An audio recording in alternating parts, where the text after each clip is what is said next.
هر آینه ما از آن خداییم و به تحقیق بازگشت ما به سوی اوست. زندگی چیست؟ آمدن و رفتن یا خندیدن و گریستن؟ پایان هر زندگی و آخر هر هستی مرگ است، ولی مرگ خود انتقال از زندگی دنیا به زندگی ابدی و جاودانی می باشد که هر موجود زنده بالاخره چشنده آن است.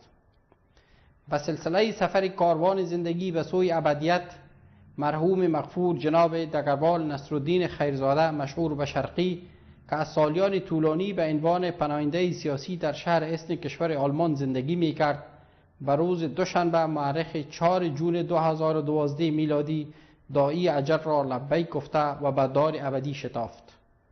عزیزه خیرزاده بدری خانم، نیلگون خیرزاده، خالده خیرزاده و فرخنده خیرزاده دختران، حاجی شرف الدین خیرزاده، سارنوال حاجی محمد عظیم خیرزاده و حاجی جلال الدین خیرزاده برادران، میر محمد غازی و حاجی میر محمد باقی ماماها، محمد اسماعیل خیرزاده داماد، محمد شفیع بدری و محمد اشرف بدری خسربراها، محمد رفیق بدری و رحمت الله عامر باجها، محمد همایون خیرزاده، حسام الدین خیرزاده، کرام الدین خیرزاده، شارخ خیرزاده، تیمورشاه خیرزاده، بابرشاه خیرزاده، اکمل الدین خیرزاده و سراج الدین خیرزاده برادرزاده ها، حاجی عبدالرحیم جلیلی و شهاب الدین قمری شوهران همشیره ها، حاجی زین الدین ازامی، حامد مهیار، احمد ضیا جلیلی،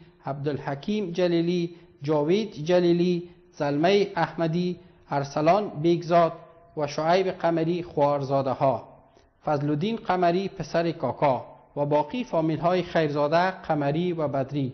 به اطلاع دوستان رسانیده می شود که مراسم تدفین و به خاکسپاری مرحوم دگربال نصرالدین خیرزاده شرقی به روز جمعه مورخ 8 جون 2012 میلادی و ساعت 10:30 قبل از ظهر در هدیره مسلمانان شهر اسن برگزار می گردد.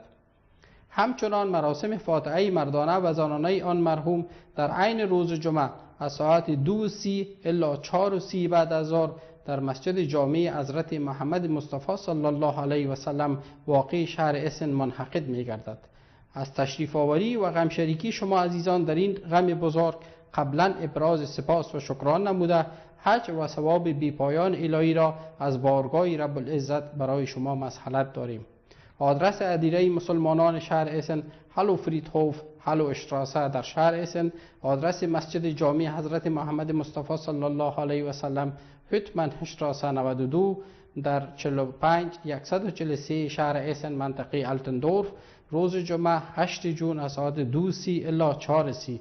تلفن های ارتباطی منزل 0201 61 23 683، موبایل 0157 34 06 337.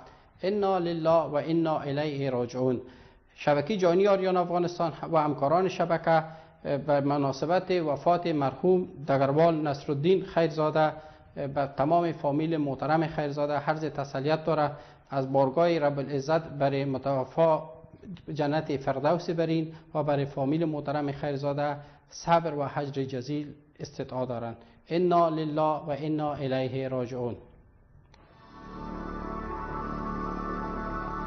آریانا افغانستان یگانه شبکه تلویزیونی ملی افغانها در خارج از کشور